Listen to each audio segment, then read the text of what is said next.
Welcome to the Medical Device Made Easy podcast. Here is Munir Lazouzi from easymedicaldevice.com. And today we'll talk about post-marketing surveillance. So we talked about that in other episodes of the podcast, but it was specifically for the European Union. But today I want to see what is the difference with the US market, because in the US you have also to perform post-marketing surveillance. And for that, I have with me Rob Packard. So Rob, welcome to the Medical Device Made Easy podcast. Thank you very much, Munir. Great. So Rob, it's been a long time that I'm also following some of your videos on your channel. So really interesting topics that you are bringing in, and I'm really happy to have you here today on the podcast. So Rob, can we have a small introduction of yourself for people maybe that don't know you or want to know more about you? Sure. To start at the beginning, I'm a chemical engineer from UConn, University of Connecticut. I started out in the biotech and pharma industry for a decade doing R&D and scale up of natural products and recombinant DNA products. In 2000, I switched over to the medical device industry. In 2005, I had my first job in quality and regulatory. So I obviously didn't start there. In fact, I was CEO of my own medical device company in 2004. Great. And 2009, I joined BSI. I was a notified body auditor for 3.5 years. Wow. In 2012, I started my own consulting business in regulatory affairs. And I hired my first employee in 2017, Mary Votter. And we are about to be 12 people. So we are growing. So it's now my dream of having a firm that does quality and regulatory consulting for medical device startup companies. No, it's really great. And as I said, I'm following you and following also what you are doing, and you are doing really great, and really happy also that things are really growing, because mainly we are doing the same at Easy Medical Device, trying to help medical device manufacturers. And I really also appreciate what you are doing there in the market specifically. So in terms of discussion, so today the topic will be post-marketing surveillance. So this is something that we talk a lot here in Europe because of the new regulation of EU MDR, where we are now trying to understand how to execute that with the new regulation. But I wanted today that we are really focusing on the US market, because we have some people that are maybe also asking themselves, oh, should I do exactly the same as what we are doing in Europe for the US? So the question mainly is, but maybe before to really start on all that, maybe for some people that say, okay, they are talking about this topic, but what is it exactly? Can we just make maybe a small summary of what is a post-marketing surveillance? Sure. The post-market surveillance is defined in ISO 1345. It's clause 8.2.1 for feedback. And it doesn't say customer feedback, it's just feedback in general. And this one relatively new standard that was created, or a technical report, it's ISO TR 20416, specifically for post-market surveillance, that really goes much more in depth about what post-market surveillance is. But it's not just a reactive system where you're responding to complaints and adverse events. It's supposed to be a proactive system where you go out there and look at what competitor products have and try to prevent those from happening to your product. Look at trade shows, look at literature, send out proactive surveys to try to figure out what kind of use errors are occurring in products, cybersecurity issues. So it has to have a proactive element to it, and it should be planned, documented, and you have to show evidence in the form of reports that you're conducting this on a schedule as planned. And nothing like that exists in the US. Yeah. Okay, great. But what is important that you mentioned is mainly also the fact that, you have to look at trade shows or what people are saying about you or your company. I saw also that you have also to look at social media sometime, because mainly we have some auditors that say, oh, do you have a social media presence? Are people talking about you? Do you have a Facebook page talking about maybe you or whatever? So this is also something that you have to look at. Yes, some companies, it's more, the auditor asked us if we had this, so we'll do a token look for this to see if there is anything.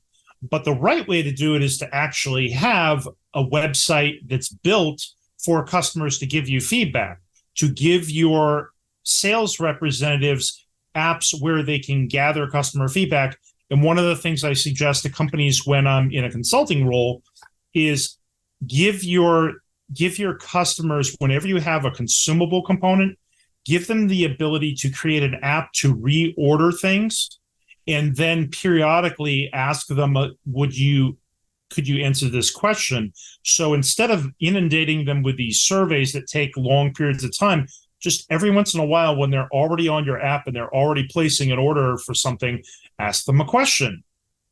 And so by randomizing when you ask and who you ask, you can cover all your post-market surveillance questions without burdening your customers and annoying them.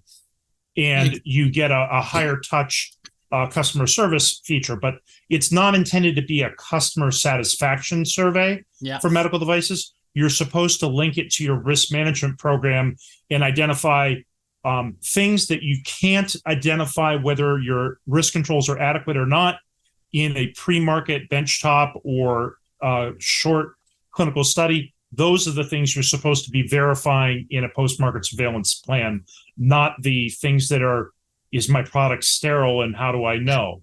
Exactly.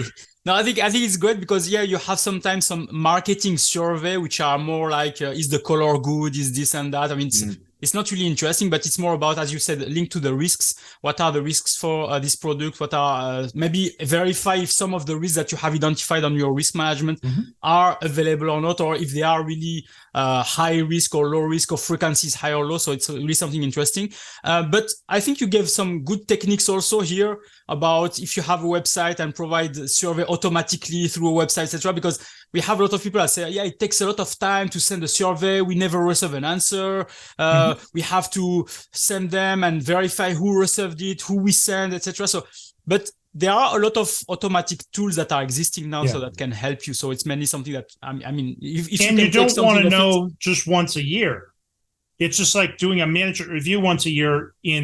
At one point of the year, it tells you nothing about what happened 11 months prior, and what does it matter if you take action on something that happened 11 months ago? Exactly. So doing smaller survey groups throughout the year is much more effective at catching emerging problems. For instance, an incompatibility with an accessory from a competitor or even your own company.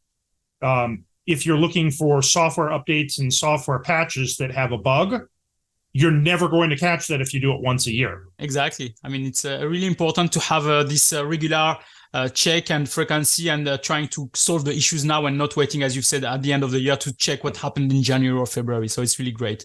In terms of, you had a great comment, because when you described the post-marketing surveillance, you said you said a lot of things that were exactly what we are doing in Europe, but you said in the US, it's completely different. So what is the difference here we are talking about?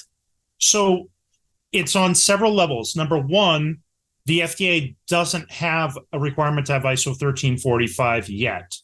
They're talking about it. They've put together a proposal, but it hasn't been implemented yet. And the big issue is, how long will it take to implement? So there's no post-market surveillance requirement in the quality system regs at all. There's no feedback clause. There's no post-market requirement. And in the 510K process, there's no place for post-market surveillance to be included in this submission except two places. Okay. One of those places is under cybersecurity. They want you to have a post-market cybersecurity plan. And part of the reason for that is they won't let you use the frequency of occurrence of harm as a way of estimating risk. Okay. Because you don't know. You haven't put it on the market yet, and it's always changing with cybersecurity. So they want you to do post-market surveillance of cybersecurity specifically. The other area where they also say you're not allowed to use probability of occurrence as a way of estimating risk is human factors or usability. They say, no, you can't use that. You have to do a post-market activity. So they want you to be looking for use errors in your product. So right off the top, every single person that's doing post-market surveillance, no matter what country they're in, they should be saying, does my device have cybersecurity risks? Does my device have usability risks? If it does, I should be asking proactively about those in my post-market surveillance surveys, not because the FDA says so, not because the Europeans say so, because those two risks, inherently, the only way I can verify the probability of occurrence is asking after the product's on the market. And it's going to change as people's training changes, as they use different accessories, as the technology evolves, your experience, like, well, that doesn't work like this other product. That's very strange. I used it wrong. That will change over time. So those are two areas where it's required in a 510K, but it doesn't say post-market surveillance. It says post-market cybersecurity plan, and it says what evidence you have of how you're going to identify use errors for your URRA, which is another thing that's not in any standard. So in terms of, so let's say that my product has it's not a software, or it's not linked to any network, so there is no cybersecurity, and the product is easy to use. Let's say there is no really usability risk or whatever. In that case, for such product, even if it's a class 2 or whatever, it doesn't need any post-marketing service, so I can place it on the market and I don't have to check regularly. That is correct in the US. However, the only other way that there's a proactive requirement for post-market surveillance in the US for a class 2 device that doesn't have cybersecurity or use errors would be in the risk management process. Risk management, they recognize 14971, that has a production and post-production requirement for surveillance. And as an input to the design process, you're supposed to use the outputs of the risk management process. So whenever you're designing a new device, the first step should be look at other devices that are similar, look at previous versions of your device to identify possible use errors, possible risks, hazards, anything that can go wrong with the device before you even design and build one. So that's the only other place that you're going to have a proactive element for a device that doesn't have software and doesn't have cybersecurity. But that's it. Everything else in the US system for a class 1 or class 2 device is going to be reactive. So what I mean by that is it's complaint handling, adverse event handling, recalls are the only places. And until recently, we didn't even have a UDI code to track anything. So you had companies reporting things to the wrong company in the wrong product. Okay, so it's, I mean, I know that we have the chance now also to have UDI in Europe, so I hope it will be also helping us to track all those information. But yeah, I know that US was the first doing that. So yeah, you tested it. Now we are taking, if I can say, all the good things and using that also in Europe. In terms of now, okay, let's remove those products that have no cybersecurity or usability risk or other elements. And for the ones that have cybersecurity or usability risk, or when should we start to do that? So is it like immediately after you obtain your approval to place it on the market, you have to start to do this collection of data, or 1 year after, or is there a delay? What is the timeline and frequency for that? You have to submit a plan for post-market cybersecurity to the FDA in your submission. It's one of the line items in the software section of an eStar for a 510K. You have to attach it. So then they're going to expect during an FDA inspection that you're actually doing it according to your plan. One of the things in there is you have to actually subscribe to databases where they report cybersecurity vulnerabilities, for example. So if you're using a Windows operating system or Linux operating system, you have to subscribe to the services that report those vulnerabilities, monitor them actively, and then when you identify a vulnerability, patch them and then update them. And they're now, with a new cybersecurity guidance that's going to be coming out shortly here, the FDA is actually expecting that you provide evidence that you've implemented that in the form of test reports.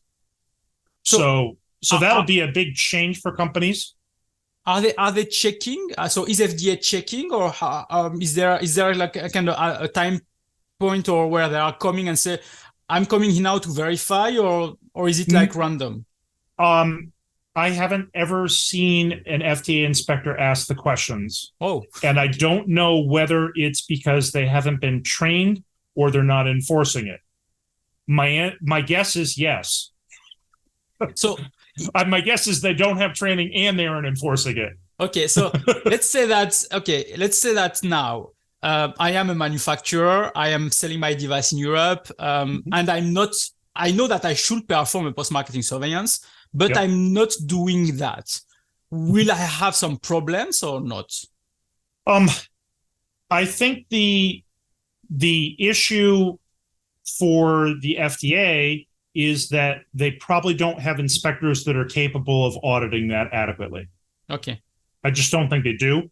Now, if you're an MDSAP company and you're not worried about FDA inspectors, you're worried about an MDSAP auditor, Exactly. They're fully qualified to ask those questions. And it's just a matter of whether they start. But I have not seen an MDSAP auditor ask those questions either, because probably they don't know enough about cybersecurity. Okay. No, I think there's a level of competency that you have to ask these questions in the first place. No, and there aren't a lot of auditors out there or inspectors that are trained on cybersecurity. Okay. And as we have in the US, we have class 1, class 2, class 3. So is there a difference between the classes? I suppose there is less maybe post-marketing surveillance to be done on class 1, maybe a bit more on class 2 and a lot on class 3. So I think this is the proportion that we should see now. I'll tell you what I thought it was, and then I'll tell you what I found, because I did some fact checking before I got on here today. So what I thought was there were no requirements for class 1 or class 2, and there was 100% requirement for class 3. I was wrong on both counts. Okay. So there are two databases. If you go on the FDA's website for the database page, so medical devices and then databases, there's a whole long list of databases, and I go to that page every single day. At the very top of the list, the first database is called the 522 Post-Market Surveillance Studies Program. Okay. In that program, there are 19 orders for post-market surveillance. All of those except for 4 are class 1 or class 2 devices. And I think they're all class 2. I don't think there's any class 1. But the class 2, there are 19 orders total. 4 of them are PMAs, which makes it a class 3. 1 of them is a de novo, which makes it a class 2, and 14 are 510K. But these are devices where there's something inherently risky about them that the company was not able to address in the design. A good example would be reusable duodenoscopes. So there's a working channel that's hard to clean. So are we talking here about a count of number of post-marketing surveillance for classification? It was never required at the time of the 510K clearance. It was required only after the product was on the market and they had lots of adverse events. So this was the FDA said, based on the post-market adverse events that we're seeing, you shall start doing this. We want a plan and we want to see evidence you're following it, and we want it publicly available. Okay, so can we say that, I mean, in Europe, as we said, we have that per the ISO 13485, also the MDR, all the requirements, we have to do it. It says even that for class 2, to A to B, you have to do it every 2 years. For class 3, you have to do it every year, etc. So they are really strict on that. Can we say that in the US? They don't have that in the US for class 2 device. So there's no class 1. There's only 14 or 15 class 2 devices, and all of them are high risk class 2 that if they were in Europe, the Europeans would say, please get this product off the market. Okay. They would say, this is not state of the art. Please get it off the market, redesign it. We're not going to support this as a CE mark product too much longer. So can we say also that post-marketing surveillance in the US is more like a punishment than something that people are doing? Yeah, it's a containment measure. Okay. No, I think it's for a class 2. Now, for the class 1, for the class 3 device, it's a totally different story. There are two different categories. One is humanitarian device exemptions. Humanitarian device exemptions aren't a class 1, 2, or 3.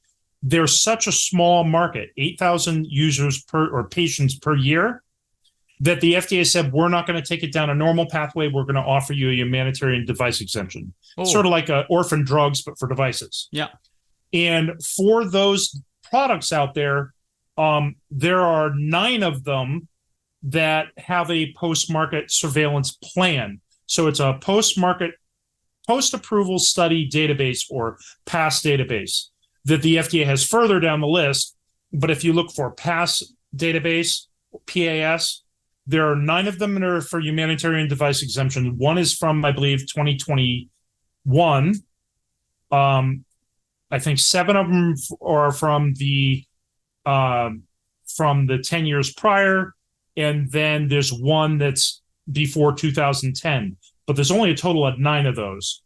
For the PMA, the class 3 PMA submissions that are normal, large market, mass produced, there are 237 of them. Okay. So that's a very large number of PMA products that have post-market surveillance plans. But I thought it was 100%.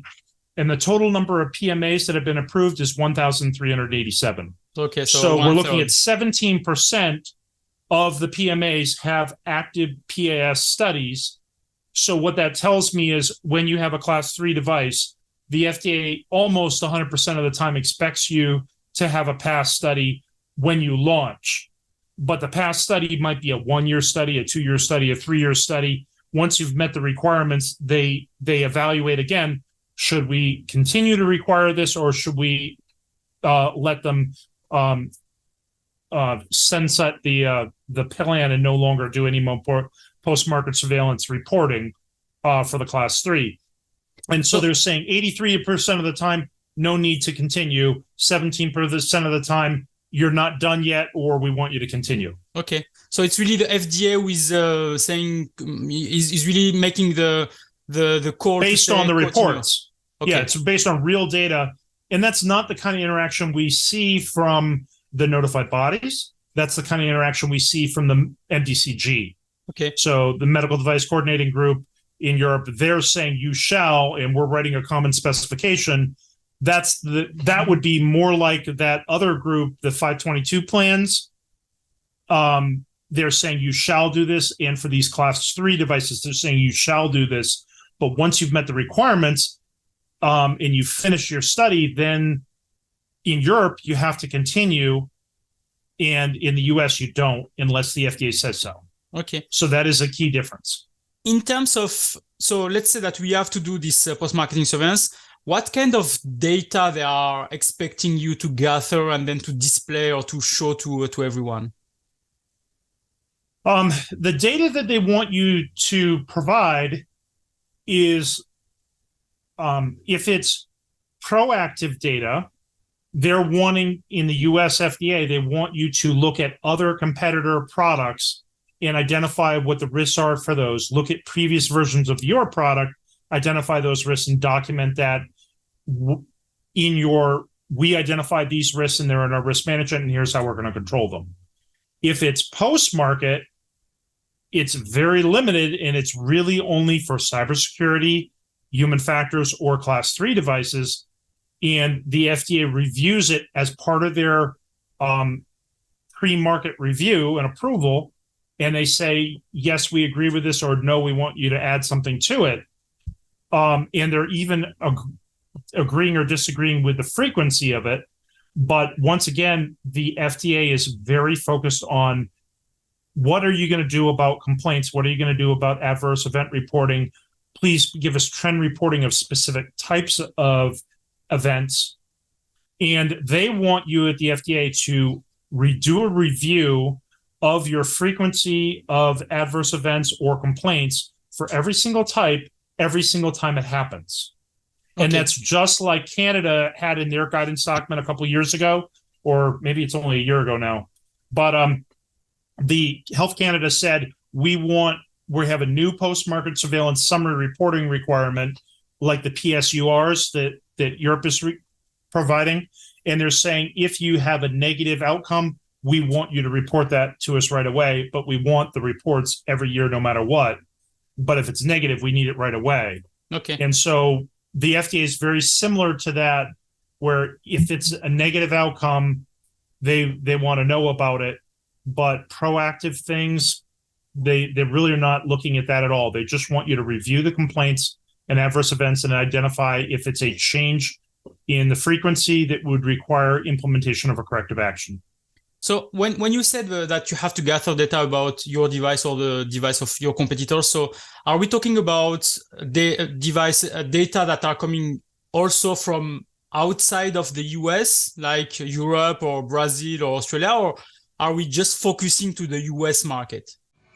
Hey, just a second. Do you need a EU, Swiss or UK representative? Then choose Easy Medical Device. We can represent you and also become your importer. Contact us at eo@easymedicaldevice.com.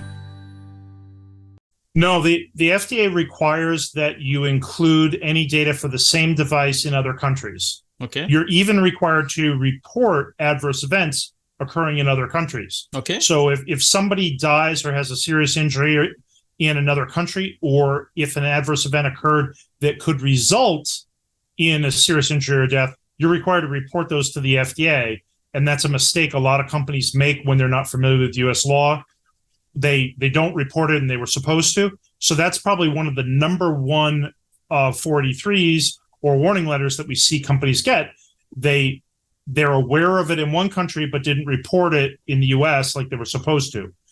Canada has that now. Europe has that. So all the countries are getting on the same page.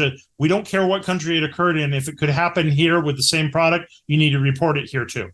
Okay. No, I think it's great. I mean, it's normal. As we said, we are not here just talking about something that, I mean, you can maybe sell a low volume in the US and a big volume outside. And if there is a big issue outside, maybe it will not be visible really in the US because of that. So it's good to have this kind of information here. Of course. But in terms of gathering those data, I suppose mainly that you have to go to multiple websites, that you have to try to identify who are your competitors or the similar products, and then try to gather all those data to then be able to build all that. So, so mainly how people can be doing that. So is there a certain way that people can be visiting some website, or there is some tools that are used for that? So, like I said, the FDA is focused very much on reactive, so complaints and adverse events, not proactive. Whereas the ISO 13485 requirement is proactive. The Europeans are proactive. The Canadians are proactive. So if you have an ISO 13485 system, you're going to have to go gather that proactive data. You have to have a procedure for it.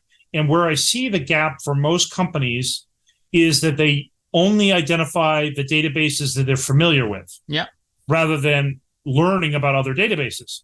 So I find a lot of people say, well, we can't gather anything for Europe because UNIMED isn't giving it to us yet. I'm like, that's not true. There are all kinds of adverse databases that you can access. It's just not in UNIMED yet. Exactly. I mean, you have the websites of the countries that are gathering that. You have some website like for in Ireland, in MHRA or whatever. So you have to go, but you have to go to each website to get that. Exactly. Then. It's not convenient. And because unfortunately, most of the US only speaks one language and is very, very biased, of course, to everything that happens in the US. And they don't want to do anything that would require a lot of work or time. So they don't learn what all the other databases are, and they don't actively go out and get that information. But what we have in our own procedure for post-market surveillance is a list of all the websites for Europe and Australia and Canada and US. And if you have other markets, if there are other markets, add those here too.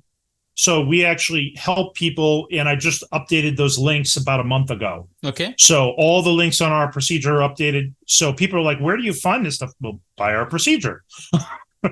Because that's what I did. I completely went through the whole entire thing. And a lot of those website links were provided to me over time by other notified body consultants that, like yourself, that specialize in European post-market surveillance and things. And so they know right where to look. They know the languages and like, okay, this is the link I use for the Czech Republic, and this is the one I use for the French database. And so that's what you need. You need to either go to the UNIMED, the Europa website, and identify all the links for the different countries, country by country, or you have to engage a consultant that knows the European system really well and speaks 4 or 5 languages, like yourself, and they can look that stuff up for you. So here mainly I call it the manual mode. So mainly you are, as I say, it's labor intense. You have to go to each website. You have to check each website. You have to verify, etc. There are a lot of other methodology, I suppose, but is there something that is more automatic that I can go and just click on a button and find more data and then I'm done? I won't say you're done, but yes, there are databases out there that will speed up the process a lot. The question is, how big is your company and how many products do you have? Yeah. So if you are a startup company, which is the bulk of my customers, and you only have one product and it's not even on the market yet, you probably don't have any revenues and can't afford those databases. So in those cases, you should come to somebody like me that has already invested in those software databases, and we can do the searches for you. We know the software, we know it efficiently, and we own the license. And so one of those tools that our company is invested in is Basil Systems. Okay. And that software works really well. And if I need to look up something on the FDA database, I go there first because it's faster than the FDA database by like 10 to 1. Like when I wanted to go through that search to find out whether the 19 orders for 522 post-market surveillance were a 510K product or they were a de novo product, I was able to go in that database in literally like 5 minutes. I had looked at all 19. And anybody that's gone into the FDA database knows it takes you 5 minutes to get the first record. Exactly. So if nothing else, just the speed at which I can access the data is so much faster. But Basil System also has ability to save a database. So once you create the database of a product for a customer, so I only want to look at this, and this, you can save that and it will always give you that data for that product profile. And I have 75 different clients I can do that for. So it saves me tons of money and time. But it also gives me access to European databases. And as the UniMed database comes online, it will give me more and more and more. So it's future proof. It's not, I'm not going to have to replace it once UniMed comes online. It's going to instantly give me a funnel of much more data than I can handle once UniMed's really pumping out that information. And it already, I believe, gives me the Australian information and Canadian information. So I'm getting information from these databases already. And sometimes I'll do a sanity check, like, do I get the same number of leads? Yeah. And they've been improving it over time. So what I was getting originally, I was like, these aren't matching up. Now they're matching up perfectly, like this exact same number of records, because we went through that exercise a few months ago to make sure for a product, we were getting the same results on the FDA website, same results on that database. So it speeds it up. I'm allowed to save database sets, and I'm also able to look at other data sources around the world. But you occasionally have to do a fact check and make sure the other things are there. The other thing that I really like about that particular database is when you click on a record, if it says there is an adverse event report, you can click on it and it'll take you to the native record on the FDA website if you want to go to the source. Same thing for adverse event reports, recall reports, if it's a 522 post-market surveillance or it's a past study, those things you can access them directly. You just click on the hyperlink in the database and it takes you right to it. And that's a best practice in all the systems. They should have the ability to get you back to the original record, which is something you'd expect on the FDA website. You click on the link and it'll take you to the actual public record. But it also shows you fields in there that are not accessible when you go on the FDA website, which is what a lot of people don't realize. Okay. You're only getting a subset of public fields that the FDA thought were useful to you, but you don't get the whole record.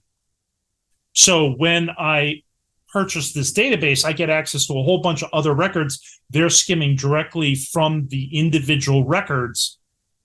So the only way you could get that on the FDA website is if you click on each of individual record and read it. Whereas what they've done, they've skimmed the information directly from the source and then built their own database and allow you to search it your own way. And they skim it daily. So I get much more information, many more fields, and I can do a natural language algorithm search instead of a Boolean search. And I can do it for the whole database. and I can parse it any way I want. I can parse it by year. I can parse it by product code. I can parse it by country, by customer, by company, by review panel. You can't do that on the FDA website. So that alone pays for it. In terms of this system, for example, this database, as you said, as you mentioned, if you have just maybe few products, maybe it's not interesting to get that. It's more interesting to go through a consultant. But if you have a big portfolio, investing on this kind of database can save a lot of time, because I suppose hiring a person to do that can take a lot of time and can take a lot of resources there. I think that the transition point is probably around 3 or 4 products. Okay. Because I know from myself, when I managed somebody doing that work, they could finish all the work in a quarter. Okay.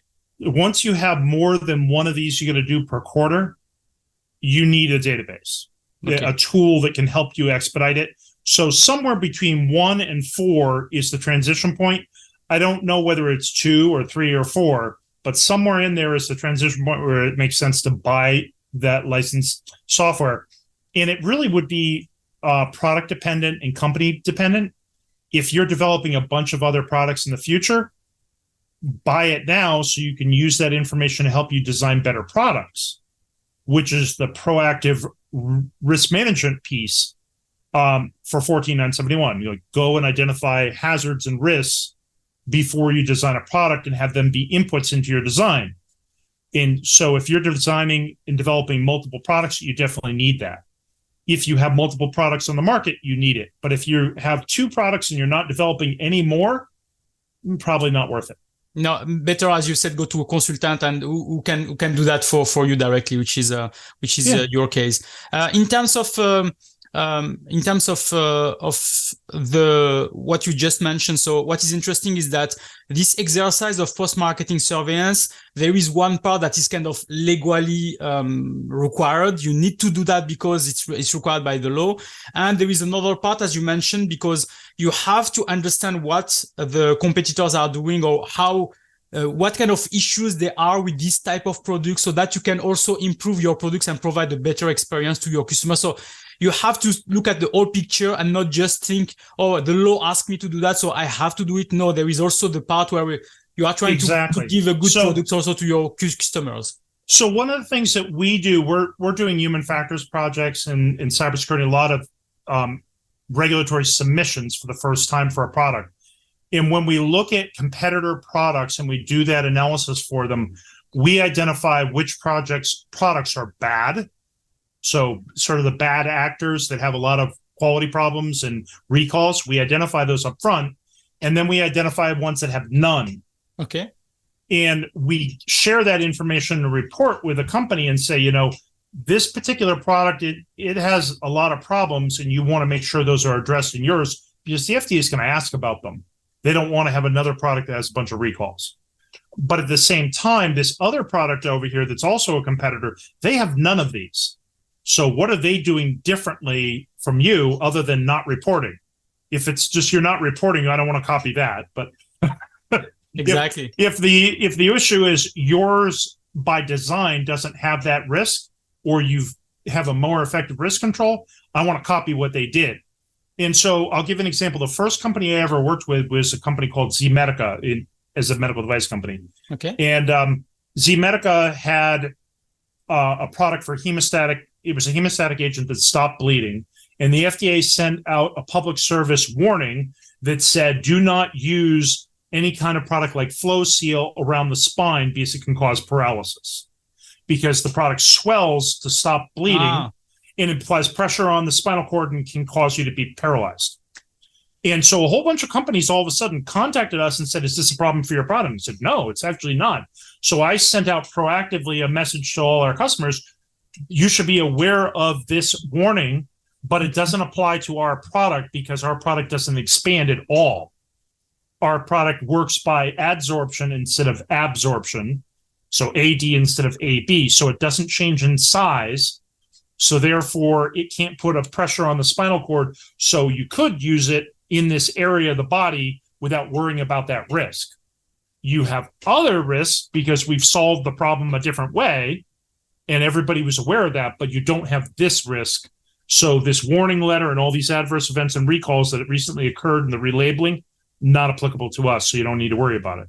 So that worked out well. It's important to gather those information so that you can also proactively also go to your customers and inform them and do that. So it's why I'm saying, this post-marketing surveillance activity is really important also for improving the quality of your products, or having a better knowledge in terms of risks to your products, or if there is, you can reassure your customers to say, no, there is no risk at all. Don't worry. Everything is fine, is under control. So which is great. You talked about FDA. Is there any other issues on post-marketing surveillance that FDA has noticed, or there is other points where we can say that FDA recommends do it that way to not have any issue, or some best practices? Yes. So the FDA recently, as an emerging issue that they're trying to address, is trying to come up with an option for trend reporting of device malfunctions. I don't think this is going to be a major game changer for anybody. I think it's going to be the things that aren't reportable, but they're malfunctions of the device that happen pretty regularly. Those things, it would make sense to trend report. But something where it's a serious injury or death, they're not going to let you do trend reporting.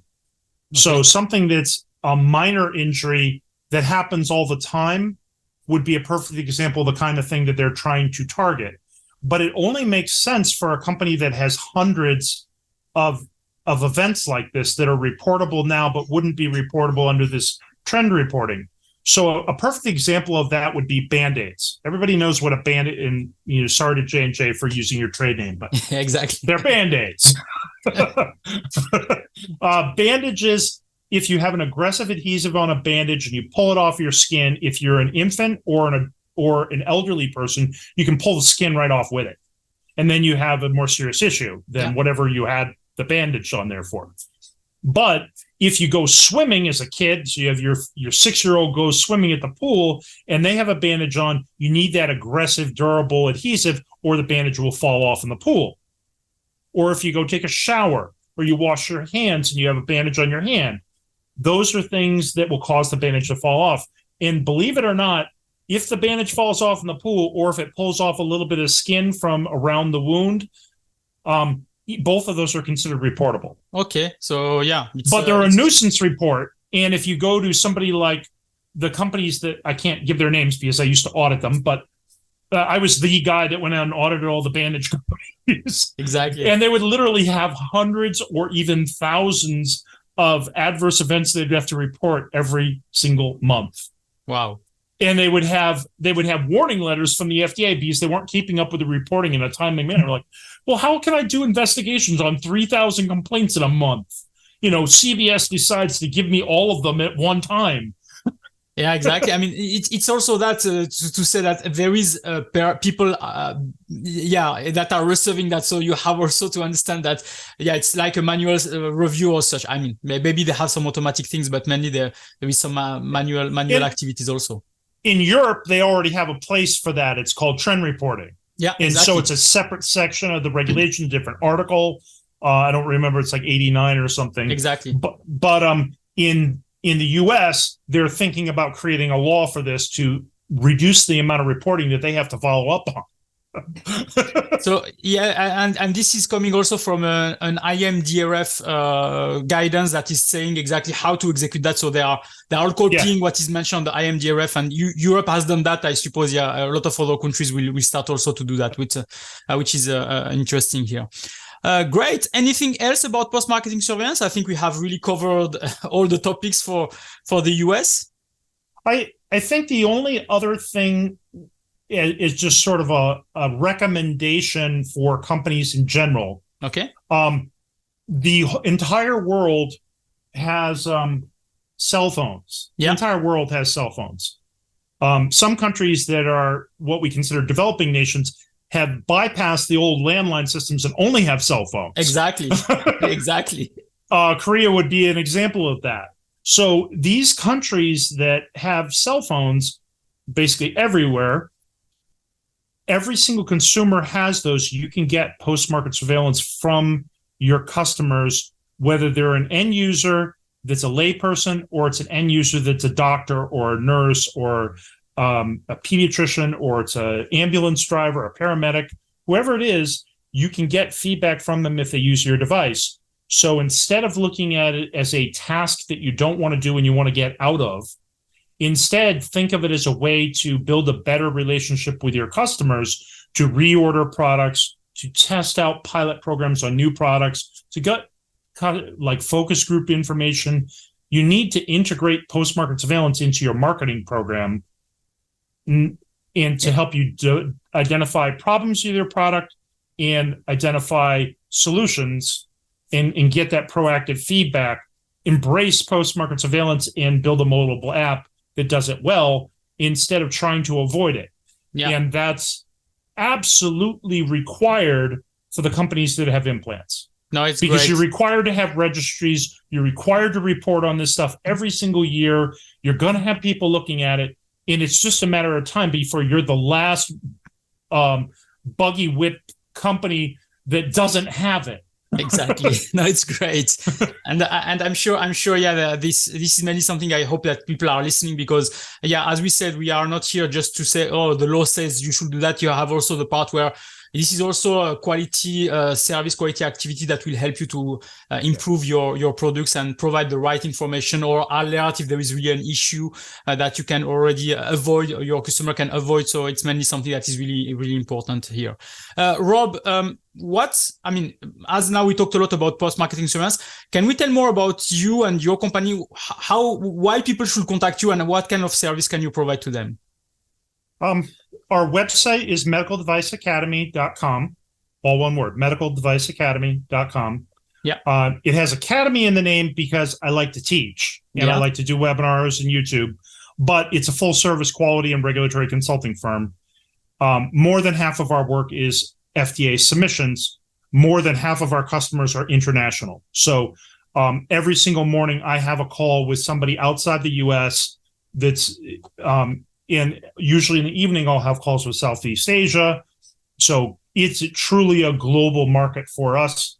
And we're constantly dealing with CE marking questions, FDA questions, a company that has CE and wants to get FDA, or a company that's in Europe that says, we got the quote from our notified body and we want to go to the US first.